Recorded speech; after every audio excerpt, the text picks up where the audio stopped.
ஒருவன் உன் மனைவியை போல் எனக்கும் ஒரு மனைவி இருந்தால் இது மாதிரி நான் வெளியே சுற்றி கொண்டிருக்க மாட்டேன். மற்றவன் உண்மைதான். வெளியே சுற்றும் தைரியம் உனக்கு அப்போது இருக்காது. மனைவி, இப்போது பார்த்த சினிமாவுல அந்த கதாநாயகன் கதாநாயகியிடம் எவ்வளவு பிரியமாக நடந்து கொள்கிறான். அதுபோல் நீங்களும் ஏன் என்னிடம் பிரியமாக இருக்கக்கூடாது?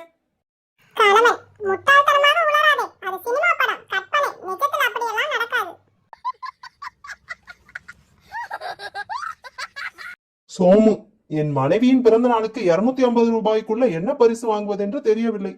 ராமு, ஏன் உன் மனைவியிடமே கேட்பதுதானே? சோமு, கேட்டால் 250 ரூபாய் அவள் தரமாட்டாளே.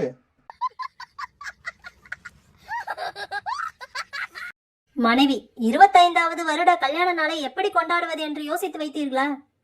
கணவன், 2 நிமிடம் மௌனமாக இருப்போம். மனைவி, நேற்று இரவு முழுவதும் தூக்கத்துல ஷீலா ஷீலா என்று உளறி கொண்டிருந்தீர்களே, யார் அந்த ஷீலா? கணவன், அதுவா, என் ஃப்ரெண்டு ரமணன் புதிதாக வாங்கி இருக்கும் நாய். மனைவி, அப்படியா? அந்த நாய் இப்பொழுது போன் செய்தது. இன்று மாலை சினிமாவுக்கு டிக்கெட் வாங்கிட்டீர்களா என்று கேட்டது.